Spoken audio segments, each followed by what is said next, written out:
तुम्ही कधी विचार केला आहे का की महाराष्ट्रात प्रत्येक जो पण नेते मंडळी आहे त्यांना एवढी सिक्युरिटी का दिली जाते? ही व्हिडिओ बघा. कोल्हापुरात मुख्यमंत्र्यांच्या ताफ्यावर उसाच्या कांड्या फेकण्याचा प्रयत्न झालेला आहे. उजळाईवाडी येथील महामार्ग परिसरात मुख्यमंत्र्यांच्या गाडीवर उसाच्या कांड्या फेकण्याचा प्रयत्न झाला.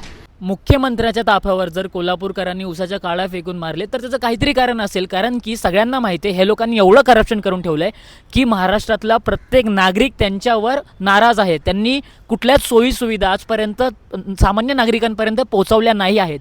ज्या पण स्कीम्स निघतात किंवा जे पण फंड अलॉट होतो ते त्यांनी तिकडचा तिकडे संपवलेला असतो आणि हे आहे करप्शन. त्यामुळे तुम्ही बघा महाराष्ट्रातल्या प्रत्येक आमदार असू दे, खासदार असू दे, मंत्री असू दे, त्यांना एवढी सिक्युरिटी दिली जाते. त्यांना पण माहिती आहे जर ते कधी एकटे भेटले किंवा जर गाड्या सिक्युरिटीच्या नसल्या, लोक एवढी वैतागलेत की काय होईल त्याची गॅरंटी नाही आहे.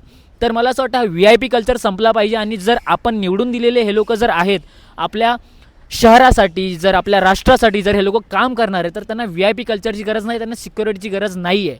हे फक्त आपल्या महाराष्ट्रात आणि भारतात होतं. हे बंद झालं पाहिजे आणि थांबवलं पाहिजे. कारण की तुम्ही विचार करा, लाखोंनी, कित्येक लाखोंनी फक्त एका मंत्र्यासाठी किंवा आमदार खासदारासाठी खर्च होतो. तो पैसा कोणाचा आहे? पब्लिकचा पैसा आहे तो, आणि ह्यांच्या सिक्युरिटीसाठी होतो. सिक्युरिटी का पाहिजे? तर ह्यांनी कामं असे करून ठेवलेत की त्यांना सिक्युरिटीची गरज आहे. तर तुमचं यावर काय मत आहे आणि हे कसं बंद करता येईल यावर नक्की सजेशन द्या.